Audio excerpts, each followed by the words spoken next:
2 గ్లాసులు రైస్ పెట్టుకొని 3 lemons పిండుకున్నాను. Lemon rice వేస్తున్నాను అయితే ఈరోజు. సో ఇది దీంతో ఇలా పిండితే బాగా వస్తుంది.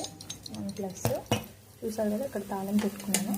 ఏమీ లేదండి, పోపు దినుసులు వేసుకొని ఎండుమిర్చి, పచ్చిమిర్చి, పల్లి, కరివేపాకు, అంతే సింపుల్. పసుపు వేసుకోవాలి, దీంట్లోనే పసుపు వేసుకుంటే మరిగి స్మెల్ కూడా చాలా బాగా వస్తుంది. ఇప్పుడైతే మనకి ఇది ఆల్రెడీ తాలింపు మరుగుతుంది చూసారా, పల్లీలు కూడా బాగా వేయాలి. కావాలంటే జీడిపప్పు అవి కూడా వేసుకోవచ్చు.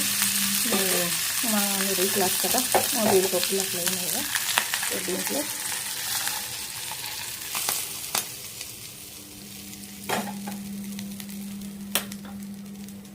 ఆయిల్ కొంచెం లెమన్ పులిహోరకి ఎక్కువ పడుతుంది అంటారు కదా. సో చూద్దాం, సరిపోకపోతే మళ్ళీ